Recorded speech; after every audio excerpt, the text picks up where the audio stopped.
Arizona needs to raise the bar. And this briefing is, I'm representing this on behalf of Superintendent Huppenthal.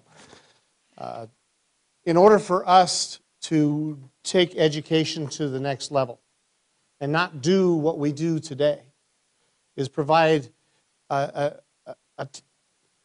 education based on philosophies and delivery methods of anywhere between the 1850s and 1920s.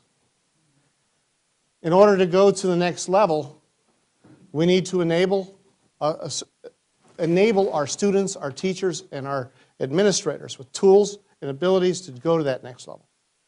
And that's where this briefing goes all around. If you say education is the foundation of society, then broadband is the mortar which binds and strengthens that foundation. Today, broadband isn't what we were talking just 10 years ago or 15 years ago. Today, it's almost as essential as having the lights or running water inside your classroom, inside your school or facility. And believe it or not, some of our schools and facilities in the state of Arizona don't have running water. So we need to get to this level of providing and enabling our future. Next slide. We want to enable student success. Next. Awesome. With great teachers in very effective institutions. And the road to student success is a shared vision between these great teachers and these effective institutions. So you notice there's a highway there. What's our ultimate goal? Is college-ready or career-ready students. Being able to not just move to a university where Michelle has to spend a year and a half re-educating them to become college-ready, but actually being ready and to move to the next level. Or if they choose another opportunity, whatever that may be, they're enabled to be successful. How does this happen? It happens through transformational leadership and professional development. Of course, based on standards. The United States has produced for K-12, the whole United States has got a core curriculum standard, which Arizona has signed up for. Using these standards will enable, motivate, and help our children achieve. But it's always about, we talk about technology, but what's the most important piece of technology? It's people.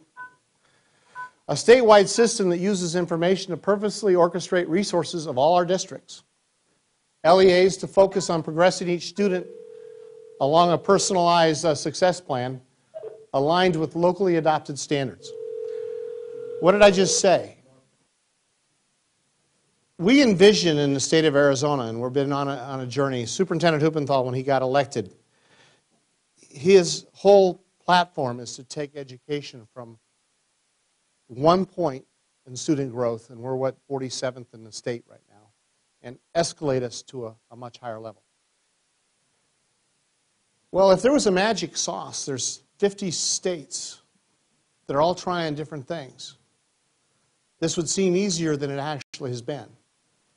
And if you look at the differences between the top Massachusetts and the bottom, it's not as far spread as people think. The differences between growth and capabilities between states is not as far apart. But what we're going to try to do is in the state of Arizona is take a different approach.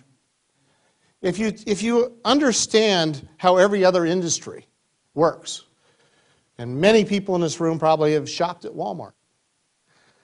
Walmart's probably one of the best companies in using analytics to empower their business and empower what you are going to buy when you walk in the store.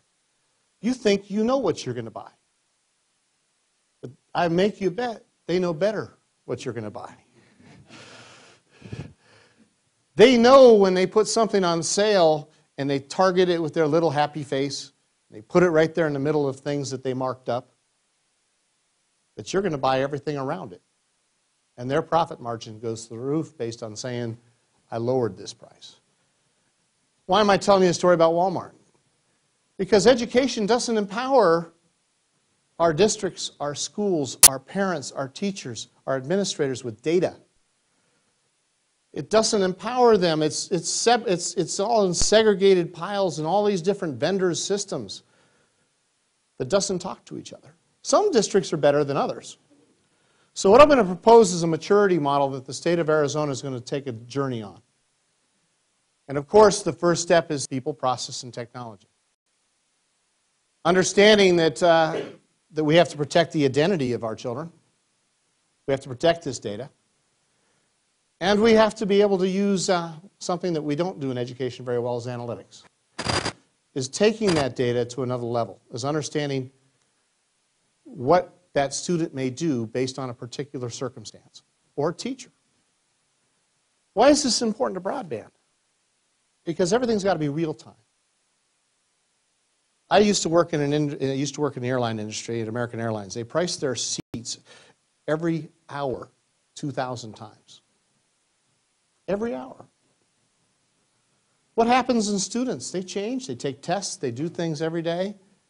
Their changes need to be reflected in data and provide teachers different options to help that student achieve better results. Or better yet, help a principal, help a teacher who does not understand a concept, teach it in a different way. Why does broadband enable that? Through video, through, at the end of this, I could wrote 20 slides of what broadband does for education. I limited it to one to make it point specific. As the United States